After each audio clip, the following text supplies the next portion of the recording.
guys, what's going on? I haven't made a video in a long time. I just haven't really been playing games that much, honestly, and I've been looking forward to Borderlands 4. Maybe I'll start making videos more when that comes out. But what I wanted to do is talk about Voruna. So, you've probably never seen my channel before, but I like Voruna. Um, I've been using this frame for a long time, um, and I like companions. And there's this Citrine build going around with her augment mod, and I'm going to tell you that build's pretty good. Like, I'm not going to lie. But this build's kind of better.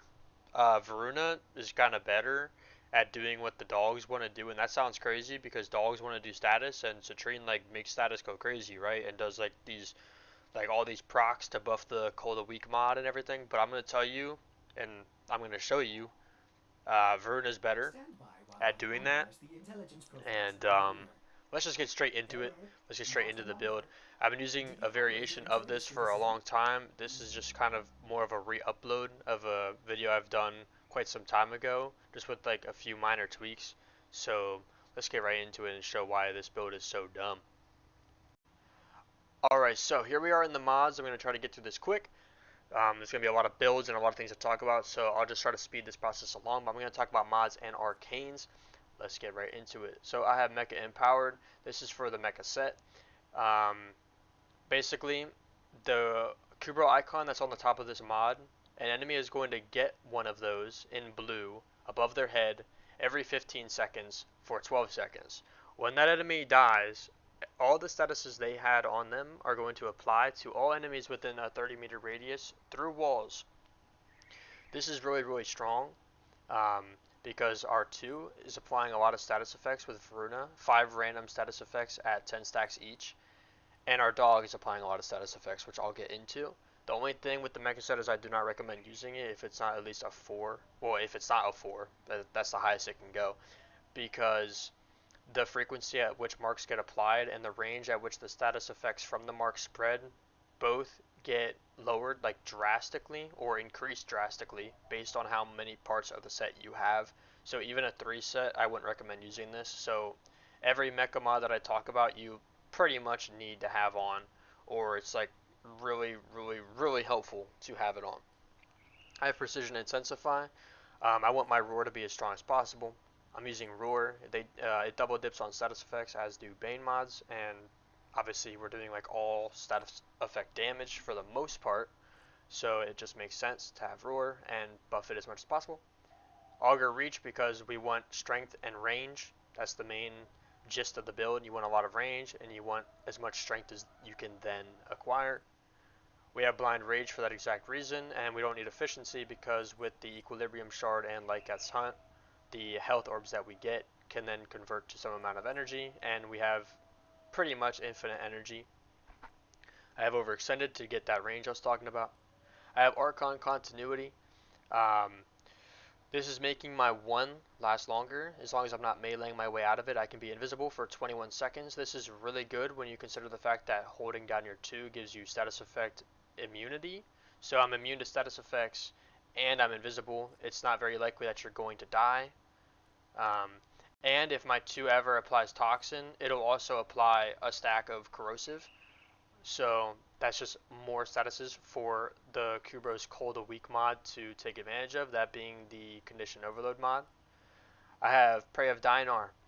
Um, this is a no-brainer, you've probably already heard of it, but basically you use your 1 and an enemy gets marked in your energy color, and then using your 2 on that enemy makes the 2's radius increased by 150% for the spread that it has, and that enemy takes 50% more damage from everything, 50% damage vulnerability.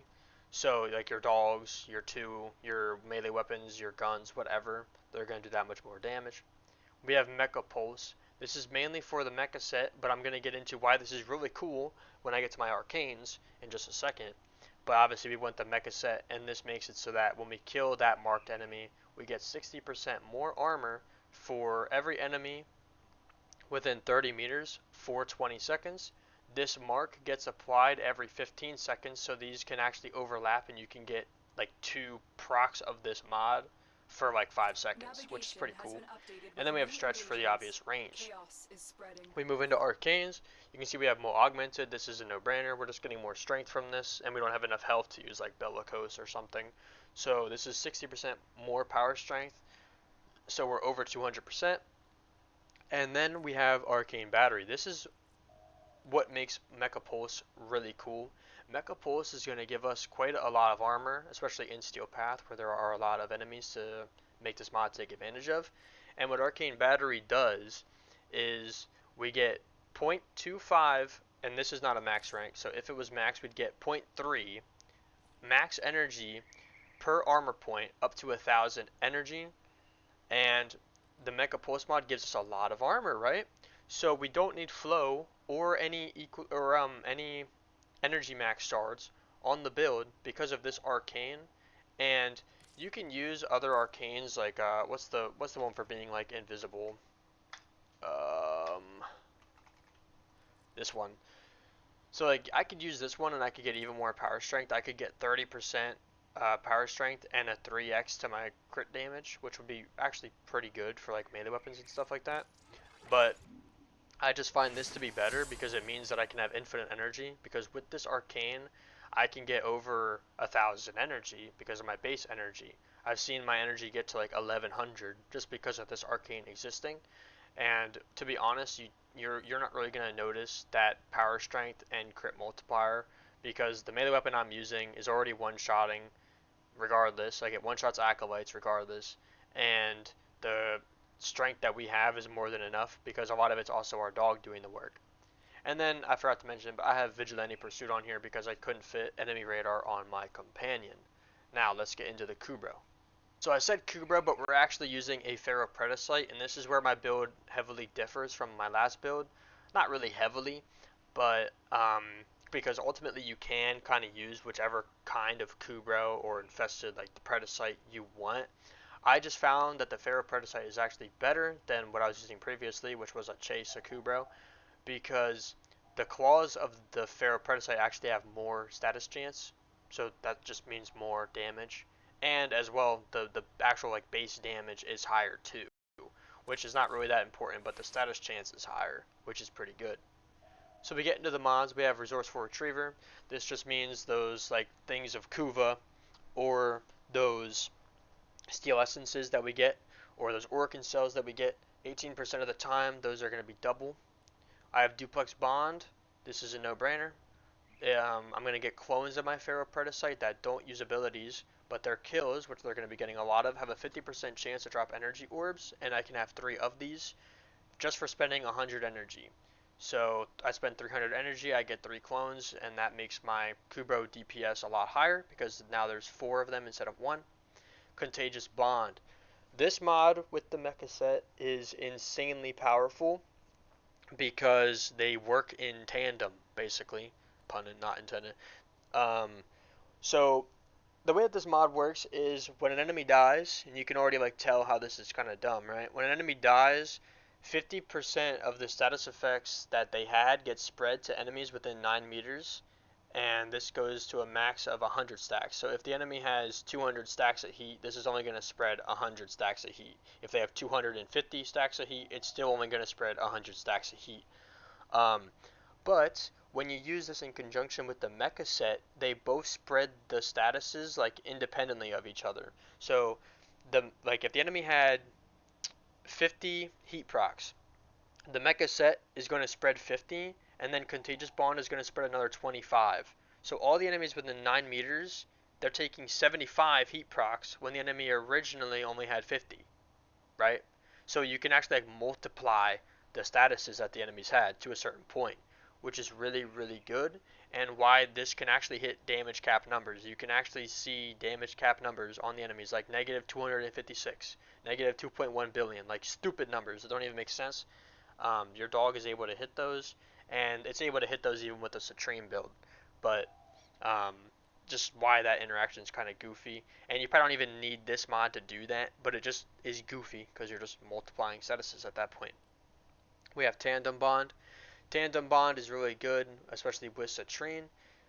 Companions hitting stuff is going to increase your combo by 6, and then when you heavy attack, your companion's melee damage is increased by 30% multiplied by how much combo multiplier you had.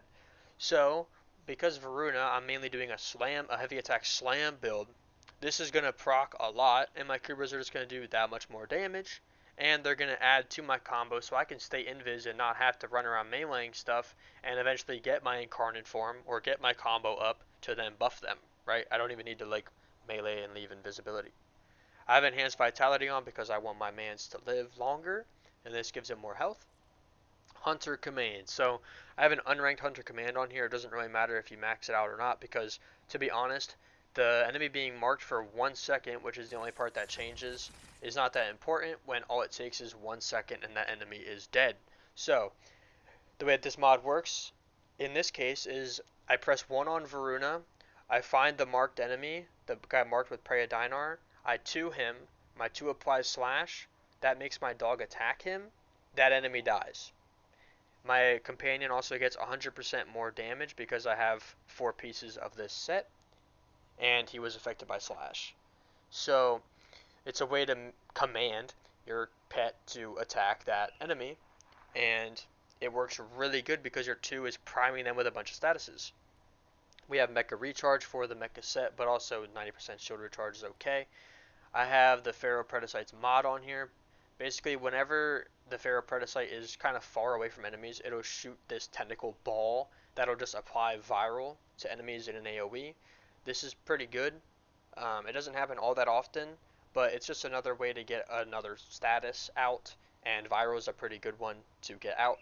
So that's another benefit to the Pharaoh Predicite. I have Momentous Bond. Whenever I kill an Eximus,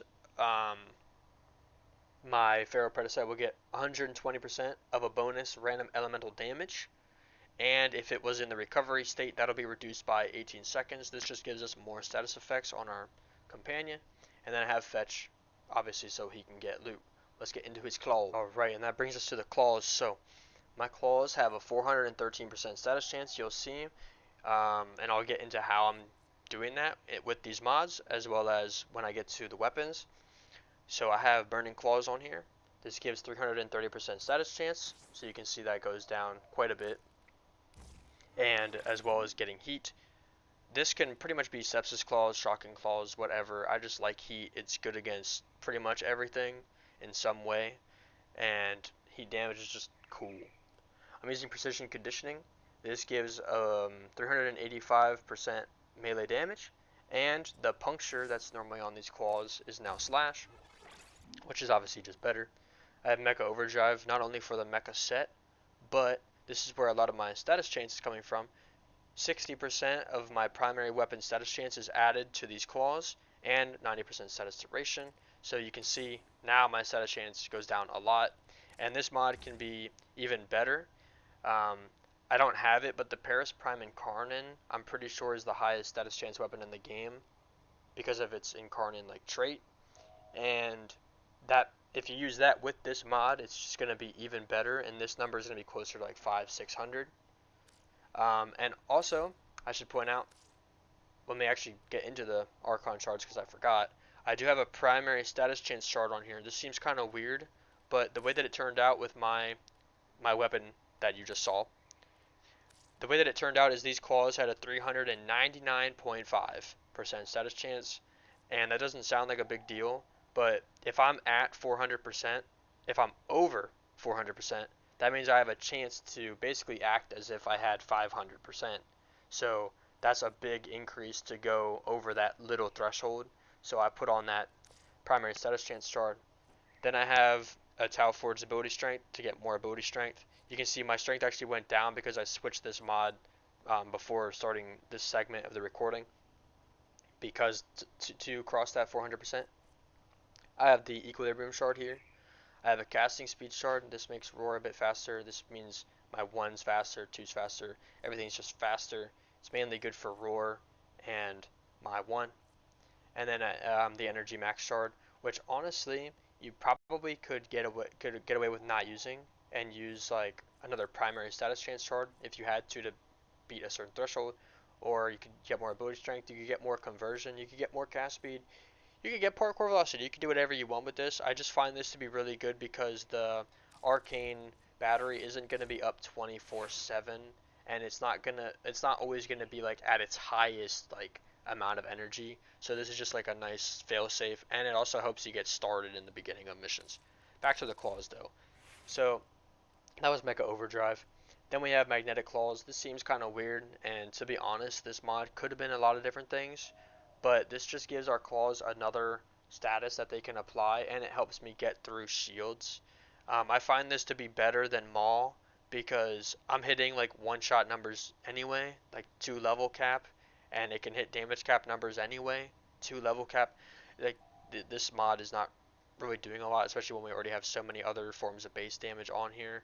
So I just went with Magnetic Claws. Helps me get through shields, as well as gives me more status duration to allow those procs to go on longer. I have Cold a Week. This is condition overload for your pet. So the companions melees do 60% more damage for every status type on the target. These statuses can come from the companion, from your guns, from Voruna's 2. You can prime enemies like crazy just by using Voruna's 2 and then the dog attacking them. So this is a lot of damage. And I have a pretty low crit chance to abuse the non-critical hits deal 240% more damage part. Obviously, if my companion had a lot of crit chance and a lot of crit damage, that would add up to more damage than 240% extra.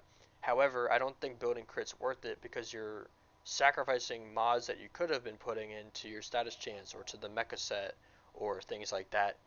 I don't recommend going crit on your companions at all. Just fully min-max the status potential. That goes for the Citrine build too, because the whole point is to nuke the map with statuses. Why are you going crit? I get that like the hit doing more damage means that the status effects could do more damage, but having more status chance to apply more statuses also makes them do more damage, and you're not relying on a crit. Like you're just doing the damage like all the time.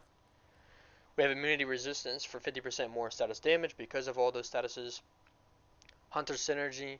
This honestly should be unranked. Yeah, so I have less crit chance. I don't know why I was using a max one. This is unranked so that we have as low of a crit chance as possible to use this mod's effects more often. And it's for that 100% companion damage on enemies affected by slash. And then I have Venom Teeth for the status chance. And this doesn't seem like a lot. It's only adding that much status chance. But look at the heat. 83% versus 98%. That's a big increase because this toxin damage is getting added to the heat. You see how the heat damage goes up? That's because of burning claws. So it's adding the heat weighting. It's adding to the heat weighting a lot, which makes a big difference. Now let's get into the weapons. So this part's going to be a lot quicker. Basically, I'm using the Kuva Comb here. This is, I think, the second best option if you don't have the Paris Prime Incarnate to buff the status chance of your dog because 484%. That's achieved by my Riven, which has status chance on it. This is what I recommend having on your Riven. This is pretty much the only like Riven you would want for this build is a status chance one.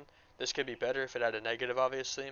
And you can just use like the original Riven that you're using for your comb if you're using it for damage, so long as it has status chance on it, which is kind of likely. I have Frigid Blast for status chance. The statuses on this don't really matter. I just want status chance. So status chance, status chance, status chance, status chance, status chance. Put as much status chance as you can. Every single mod that does that, put it on. Hunter Track for the Hunter set, and Hunter Munitions for the Hunter set. Primary Dexterity because I'm using melees, I'm not using guns. Excuse me, so this just makes the combo duration higher, but that could be a lot of different arcanes. And I have the Sancti Magistar on. The Sancti Magistar is really good with its heavy slam, as you probably already know, and Voruna is really good with heavy slams because of her 1 giving the crit damage buff, and there's actually kind of like a mechanic where after you slam, if you then use your 1 right after, you can cancel out the end lag of slamming and get right back up again and do another slam right after, which is kind of goofy. You can do a lot of DPS. I have my Riven with crit chance, damage to infested, minus attack speed. This Riven is freaking buns, but it gives a lot of crit chance, and it gives damage to infested, I guess. This Riven needs rolled, but that's my Riven. I have a Condition Overload for obvious reasons, Organ Shatter for crit damage, Galvanized Reflex so that my initial combo can be higher so I can slam for more damage, Seismic Wave for more slam damage, Killing Blow for the heavy attack damage, which goes for the slam. Gladiator Might for the crit damage, and Galvanized Steel for the crit damage, crit chance. Melee exposure because I'm casting a lot of abilities, and this is just more damage through corrosive. This should be max, but I'm broke. And we have my dual tox here, which is pretty much, which should be on this, which is pretty much just to give us the secondary dexterity for a longer combo. With all that out of the way, let's actually get into some gameplay. Oh, before I forget, don't let me forget. These are the evolutions. Slam radius, crit chance, crit damage. Alright, with that out the way, let's get into actually showing off the build. And I'm going to skip the simulacrum and just go straight to my place of testing. And, you know, I'm just going to do this in one take. So we're going to Mott on the Void in Steel Path. And I'll show how this build works. Because honestly, it's better in normal missions than it is in the simulacrum, so there's no point in even showing it there. I hold down my 2 for the status effect resistance, so I'm immune to statuses. Start the mission off. I like to start with my 3 so that I can start making energy. I also have to build up combo here. I'm building up combo for my Magistar. You can see he has the mark on his head. Alright, there we go. I'm also using Xeneric for power strength, but this is not really necessary. So he was marked, I 2 him, and the whole map dies. He's marked, so I 2 him, and the whole map dies. And you can see this is just going to keep repeating and repeating and repeating. And, yep, look at it spreading because of the dogs.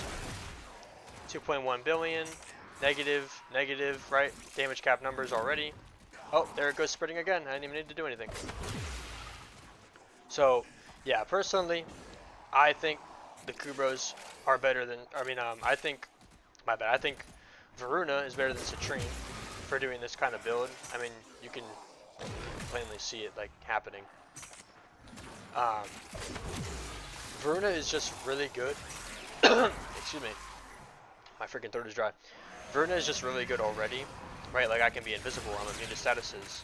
Voruna is already like a nuking frame, and she nukes in a very similar way to Kubrows. So it's just it makes sense. The combination makes sense. Basically, when I use my 2 on that marked enemy, it's like the mecha set going off. So then you combine that with the mecha set, and it's a no-brainer, right?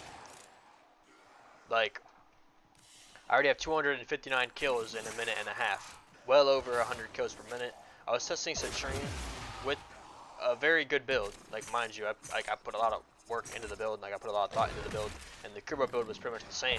It actually was the same, it's identical, and I was still getting over 100 kills per minute, but it was pretty close to 100 kills per minute. This is like well over 100 kills per minute, like it's, you know what I mean, it's significantly better, significantly stronger. And the other thing is Citrine is relying on health to tank, and we all know that kind of blows. Voruna, I'm obviously not tanking, but I'm invisible, so I don't need to tank. They're just not gonna attack, right? That's just not a thing that they're gonna do. At least not to me. They're gonna do it to my dog, but they're not gonna do it to me, right? And if I do get hit by stray things, I'm immune to statuses, so that helps a lot.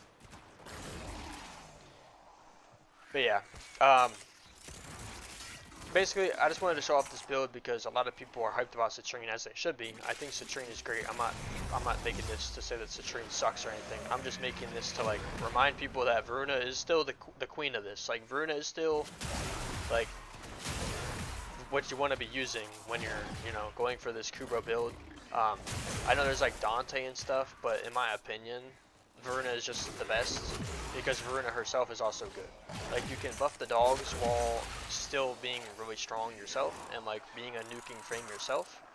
And yeah, in my opinion, this is how you abuse Kubrows.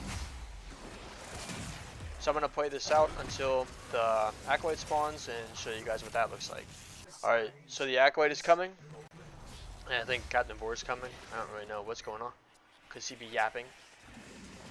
I'm not gonna melee the Acolyte, I'm just gonna do this. Let's see if it spreads properly. Alright, there you go. You can see he has a bit of like the damage attenuation, but my dogs are now on him. and they're gonna wreck him. I could have slammed him and literally would one-shot him, but I just wanted to show the dog. And Captain Boar's dead. I don't even know where he was, but he's dead, right? That's just kind of what happens. Things just kind of die. I don't even like acknowledge, like honestly, if it wasn't for enemy radar, like when this happens, I wouldn't even know that there's enemies currently on the map because I don't see them. Where are they? Where did they go? Yeah, this build's just really goofy. I love it, and it's the build I've been using for a long time. This is my main build. If I just like want to chill and you know get a lot of kills, this is how I do it. Because frankly, I think this is one of, if not the best build in the game, like honestly, like for just how easy it is, for how good it is. Like if I didn't have enemy radar, I wouldn't even know that enemies were existing, and I can do it like constantly. Like there's like not very much like randomness to this. Like it seems random because I need to like use my one, find the mark, like you know, get the marked guy. That there needs to be like the mecha mark, but those things don't really need to overlap for this to still be good. Like occasionally it'll be really stupid, but it's always stupid, right? Like that's the one thing. It's always gonna be stupid. It's just a case of, is it gonna be really stupid, right? So that was the build. I haven't even been like, you know, running around slamming like I could have been, but just to show that mechanic off, I slam one, I get back right back up, slam one, right, and then you can do a little bit of that action. So like, right. So you can do like 2 slams in a row. Another thing that just makes Citrine, Voruna really dumb. So there's that little mechanic right there. A lot of DPS. And I've barely even been running around using my melees, and you can see we are at 6 minutes and let's just call it 30 seconds. And I have 924 kills. Very high amount of kills per minute. And Voruna excels at that. So yeah. With that out the way, that was just the build kind of refresh, I suppose you could call it. Get out there and use Voruna. Use Citrine if you like Citrine too. I just think Voruna is better. And we all like dog builds, right? Come on, use Voruna, bro. Be a real one. Anyways, I'll see you guys in the next one. It'll probably be a Borderlands 4 video, honestly. Maybe I'll make more Warframe. I don't know. I can't see myself doing it though. I just haven't been playing games much in general. But I am very hyped for Borderlands 4, and I look forward to bringing you guys some builds in that game. I think I'm going to play Vex, but let's get it.